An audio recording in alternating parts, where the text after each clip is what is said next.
Our planet is undergoing unprecedented changes. 2024 was Earth's warmest year on record, about 1.47 degrees Celsius above pre-industrial levels, 1850-1900. And it's not stopping there. There's an 80% chance that at least 1 year between 2025 and 2029 will break that record, with global temperatures likely between 1.2–1.9 degrees Celsius above pre-industrial averages, NASA Climate Change World Meteorological Organization +1. Extreme heat is becoming the new norm. In summer 2025, the UK experienced its hottest summer ever, with temperatures more than 70 times more likely due to climate change.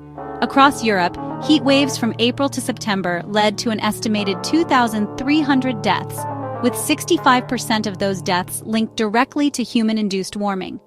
In Spain and Portugal, climate change made extreme heat and dryness 40 times more likely, amplifying the 2025 wildfires that burned 640,000 hectares and forced 35,000 evacuations. Marine life is under threat too.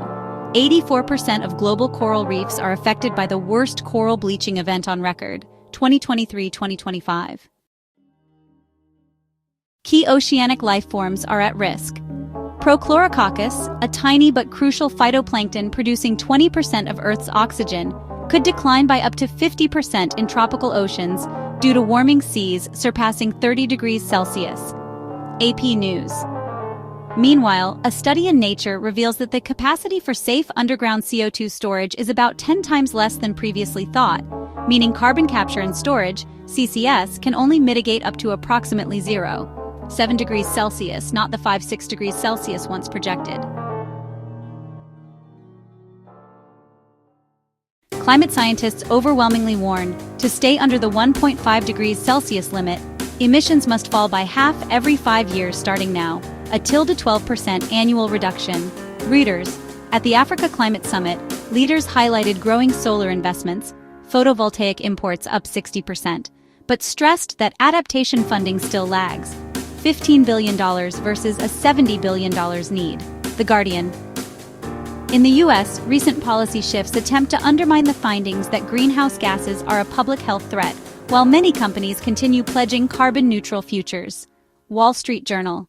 Yet, solutions are scaling up.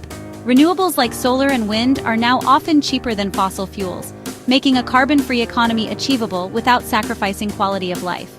Cutting CO2 with CCS remains important for high-emission sectors, aviation, cement, agriculture, but must be paired with real emissions cuts. Local actions matter.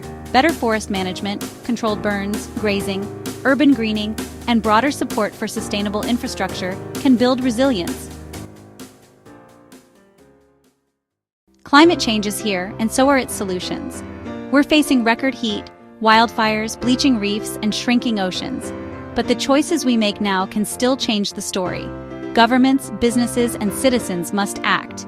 Innovate, invest, demand better policies, and live sustainably. Because keeping global warming well below 1.5 degrees Celsius isn't just a goal, it's our responsibility. Let's take real, urgent steps today to safeguard tomorrow.